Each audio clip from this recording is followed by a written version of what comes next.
want to get your quick reaction on the weigh-in. I mean, first of all, everything's done. Yeah. How do you think everything's gone so far? Good. I mean, I thought we had a great event yesterday.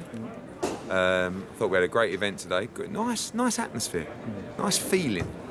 You know, fighters getting opportunities, fighters getting well paid, people curious, and this is a little exclusive at the new ring mat. Coming in new colours that we go on there. We go light grey with white ropes, which I think actually looks very fresh and clean. And the production going in, you know, as you can see, these guys aren't saving money.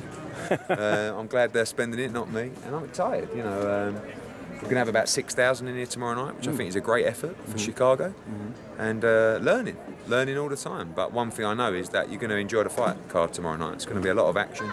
I'm just excited, like even for the kids debuting, you know, like, it's just such a nice feeling. They seem real excited. Yeah, but they're nice, real nice individuals, you know, who are very, very talented.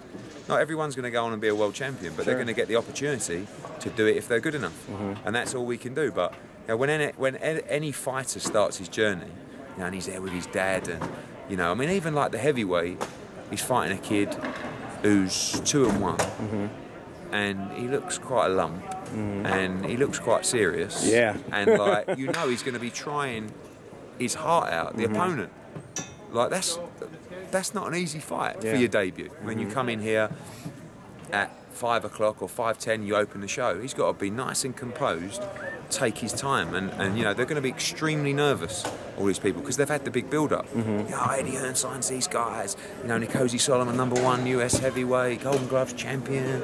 Like, the pressure's on, and he's expected to breeze through these people. But at heavyweight, it's not always that easy. So, you know, I'm really excited. I think the main event is going to be fantastic. Dulorme against Vargas. I mean, I really think the styles are going to gel into a great fight. You see up there, Dulorme is focused and on one, because he realises this is the opportunity of a lifetime for him. You know, they both want to fight Sean Porter, which the winner will go on and be mandatory for. And, you know, I think that it's going to be a very, very tough fight. Big Baby is always entertaining. 317. I know. I had to check my phone. That's 24 English stone. Wow. Which, that's got to be the biggest heavyweight in the division. Yeah. And he's top 10 in the world. It's going to be tough to beat, Big Baby. You know, I expect him to do a good job on Adamek tomorrow night. I think Beterbiev against Johnson is going to be brutal. I think that guy, I'm not even sure that guy's human, Beterbiev. And I think even McDonnell against Vargas is going to be a great fight. McCaskill against Farias, you know, chance for her to become the first female world champion from Chicago.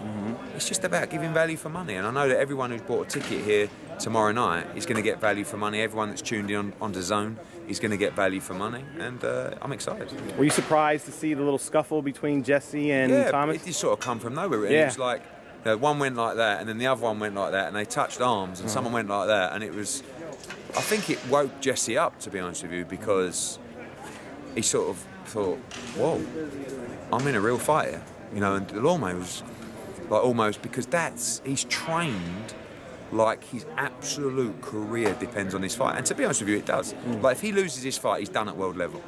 So there's a lot of pressure on Jessie tomorrow night, and it's, you know, Mexico against Puerto Rico. It's going to be heated. A lot of pride, Absolutely. Yeah. Do you think that's one of the points of this fight that's being underappreciated by some? Mexico against Puerto Rico? No, I'm sorry. I'm sorry. Just the desperation that we could see out of Dulorme, and like fans who've had some complaints about the main event. Maybe they don't understand that puts us in, you know, sets us up for a great fight. Yeah, I mean, I think that, you know, I think probably because I came out with, you know, my big mouth blazing, you know, $1 billion, this, and they go, oh, Vargas Dulorme, good fight, but, you know, we was expecting Canelo against Golovkin. So when you look at the card from top to bottom, it's a fantastic card. 3 world championship fights, and that's just the undercard, really. You know, you've got a big heavyweight fight, you've got the main event in Vargas Dulorme. It's going to be a great night. So I actually think that Vargas Dulorme is a brilliant 147-pound fight, and I think you'll see that. You can't see anything being anything but a great fight because of the styles. And because you know that, having seen Dulorme up there, you know how he's going to fight this fight. He's not going to come in and run for 12 rounds. He's going to put everything on the line. Did you meet your expectations in putting the right Chicago pieces on here to kind of bring out Chicago's full support of this event? Yeah, I mean, we probably could have put one more local fighter on. I mean, it's difficult because we've got so many fighters of our own to get out. You know, we've got Sean Simpson on, which is nice for him. Jessica McCaskey was fighting for a world title. She's done 400 or 500 tickets on her own. So, yeah, we maybe could have added one more local fighter. It's different in the US. You know, fans don't really travel for their fighters. Like, if this was in, I mean, look at the Brits. Like, Callum Johnson's brought 200. Yeah. They've flown over, 200 have flown over. You imagine if a fighter from the US was fighting in the UK and 200 fans from his town flew over. No chance. I mean, don't get me wrong, it's expensive, it's not easy. Right. But we travel, you know, and you'll see those, I mean, that was a quarter of the fans from Britain that are here for the fight. So you're going to get a great atmosphere for that fight. I felt like I was in Britain. I know, with the that's chanting great. and everything. That's great. That makes a difference. You know, if you do a weigh-in and everyone's just like, right. Well, that's not fun, is it? I feel like people will leave that weigh-in. Everybody that was in that room today will be excited for this fight card on different levels. You know, might be 6 out of 10 excitement, might be 10 out of 10. But you cannot leave that weigh-in and go, oh, that was dull. What was it? We had a good time. Yeah, yeah. We had a good time. We had a good atmosphere. I like the music. You know, some pretty girls up there as well. Some pretty girls. Buffer was there. Sugar Ray Leonard was there. Yeah. Oh man, It's a nice atmosphere, and you know, I feel like even with the Tower event yesterday, it was a good event. It was a nice, had a nice feeling. You know, it's not fighters who are miserable or don't want to be there. They're all delighted with this opportunity. And tomorrow night, in the most brutalist sport out there, they go into that ring to have a fight. It's not normal, is it? No. You know? But that's why they're great individuals. They're extremely brave characters, and that's why it's a great sport. Yeah. Because where else would that happen? right. You know. I know you can't rest on your laurels. Ideally, you know, what would be the next market you like to get DAZN USA and Matchroom Boxing USA into, you know, to follow up Chicago? Boston. Well, yeah, we're in Boston in a couple of weeks. I mean, look, it's not planned already. Yeah, I mean, we want to take the fight nights to cities that don't necessarily get spoiled by championship boxing. So New York's New York. You know, there's events there every week nearly. It's a really tough market to sell, but also, I say it's a tough market to sell, it's also easy to sell because it's New York. So, like Boston, you know, good fight city that you haven't seen major cards there. Chicago, same thing.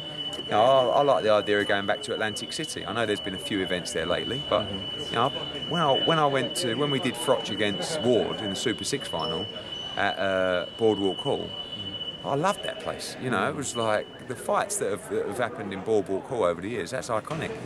Texas, California, and just different kind of venues. Florida. I'd like to. We've looked at Miami. Yeah. I mean, that's a tough sell. Yeah. Tough sell. Yeah.